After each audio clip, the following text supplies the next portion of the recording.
E se o mapa que a gente usa para entender a realidade estivesse, na verdade, incompleto? Hoje a gente vai mergulhar na história de um filósofo que criou um sistema com 15 lentes para tentar explicar tudo. E como, décadas depois, outro pensador chegou e disse: Olha, tá faltando coisa aí, faltam 3. Parece uma pergunta audaciosa, né? Mas é exatamente esse o nosso ponto de partida. A gente vai ver como um texto super antigo acabou virando a chave mestra para um sistema filosófico que tenta mapear, bem, literalmente tudo o que existe. Então, o nosso roteiro de hoje é esse. Primeiro, vamos atrás dessa tal chave bíblica. Depois, a gente mergulha nas 15 lentes originais para entender a lógica por trás delas. E aí vem a reviravolta. Por que alguém decidiu adicionar mais 3 lentes e como isso muda todo o cenário? Ok, vamos lá. Começando pelo começo. O nosso personagem principal aqui é um filósofo holandês chamado Herman Dooyeweerd. E para entender a grande teoria dele sobre a realidade, a gente precisa olhar para uma fonte de inspiração, digamos, bem pouco convencional para a filosofia. E tá aqui, essa é a chave. Uma pequena passagem da Carta aos Colossenses. Para o Dooyeweerd, a frase "nele foram criadas todas as coisas" não era só uma questão de teologia, não. Para ele, isso era um verdadeiro mapa, uma declaração de que a realidade tem uma estrutura, uma ordem, e que tudo está conectado a uma única fonte. E a partir daí, o Dooyeweerd tirou 3 ideias filosóficas bem fortes. A primeira, existe um ponto central para toda a criação. A segunda, que ele chamou de antítese religiosa, é a ideia de que não dá para simplesmente misturar visões de mundo opostas, tipo tentar fundir a filosofia grega com a cristã. Para ele, só criaria contradições. E a terceira, que talvez seja a mais importante, nada nesse mundo, nem a ciência, nem a arte, nem o poder, é absoluto ou autossuficiente. Tudo depende de algo maior. Com essa base, o Dooyeweerd olhou para a história e percebeu um padrão. Ele defendeu que todo o pensamento do Ocidente foi moldado por apenas 4 motivos base.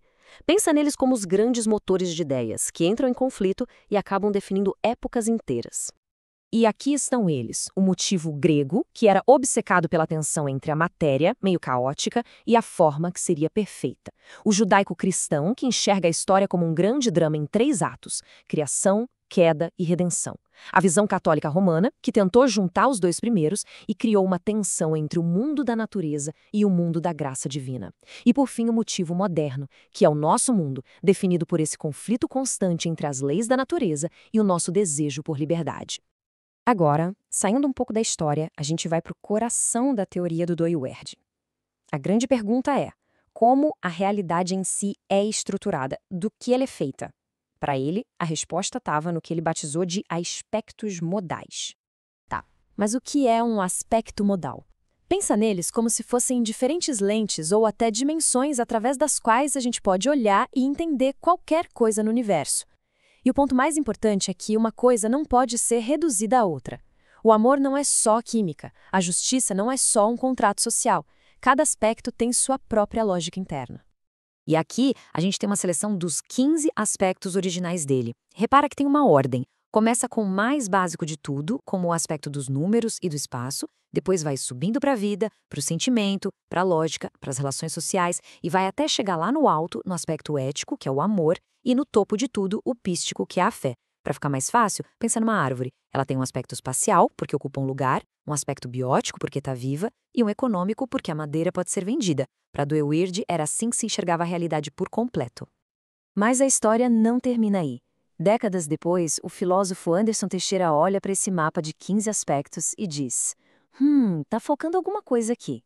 Ele argumenta que o sistema de Dooyeweerd, apesar de genial, não conseguiu capturar toda a complexidade do nosso mundo moderno. Então, esse era o ponto de partida. 15 esferas de significado que, segundo a visão original, compunham toda a realidade. Um sistema completo, fechadinho e muito influente. Só que a proposta do Teixeira leva a gente desse número para este, de 15 para 18. A grande questão é: que 3 novas lentes são essas que ele acredita que se tornaram tão importantes no nosso mundo? E aqui estão elas, o aspecto tecnológico. E isso não é só sobre computadores, é sobre a nossa capacidade de moldar o mundo, de criar ferramentas e sistemas. O crático, que é o aspecto do poder, de como a gente organiza a sociedade, forma governos, busca consenso. e o litúrgico, que fala sobre os rituais que dão sentido à nossa vida, desde uma formatura até a abertura das Olimpíadas. O Teixeira defende que essas áreas ficaram tão centrais que agora elas precisam de uma lente própria. E essa expansão não saiu do nada, viu? O aspecto crático, por exemplo, dialoga com discussões sobre poder que vêm desde Aristóteles na Antiguidade e chegam até pensadores mais recentes, como Michel Foucault. É uma evolução que se apoia em séculos de filosofia. Então, o ponto crucial é, tá, mas por que adicionar esses aspectos? O que isso muda na prática? Bom, essa expansão é a base para o que o Teixeira está chamando de filosofia quadrante. A diferença fundamental é basicamente essa. O Duyeverd queria mapear a estrutura, digamos, eterna da realidade. Já o Teixeira, ele quer atualizar o mapa. A ideia dele é que a própria história humana vai desbloqueando novas esferas de significado. A tecnologia e as formas de poder ficaram tão complexas que agora elas são mundos próprios, não são mais só um pedacinho de outras esferas.